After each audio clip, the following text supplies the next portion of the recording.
Cognitive diary example. Husband gives the silent treatment. Event. When I try to talk to my husband about problems in our relationship, he won't respond.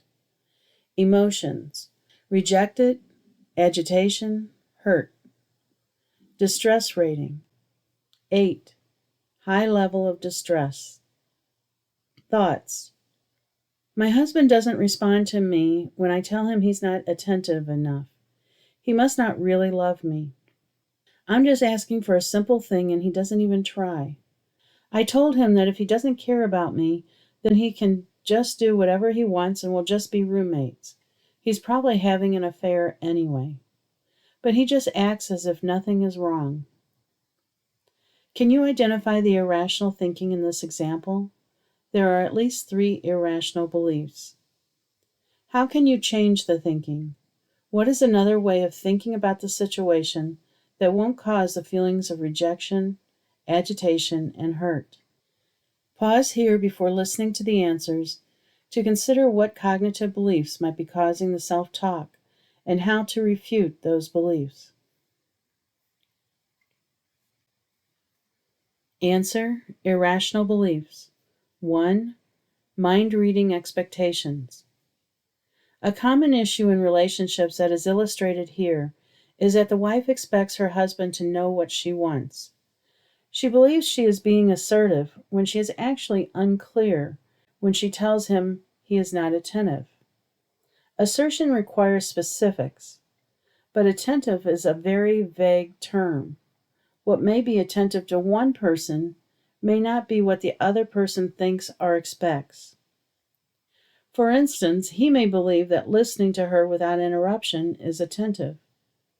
Yet she expects some sort of response, but doesn't tell him specifically what it is that she wants from him. I once saw a husband who said that he didn't know what to do when his wife started talking and crying, because if he said anything, his wife would get angrier. So then he would just sit there and listen. But when he did that, she just got angrier. 2. Mind reading others. Not only does she expect him to read her mind, but she believes she knows what he thinks and feels.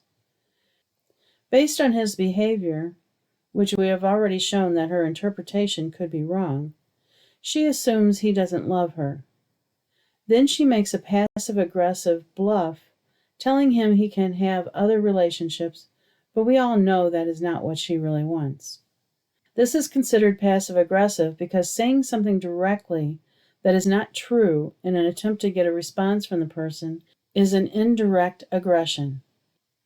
In this case, if the husband responds in almost any way, it is likely to escalate the situation. Once the situation has heated up, even if he tried to hug her and let her know that he doesn't want that, she is likely to respond with, "Leave me alone, you don't really love me."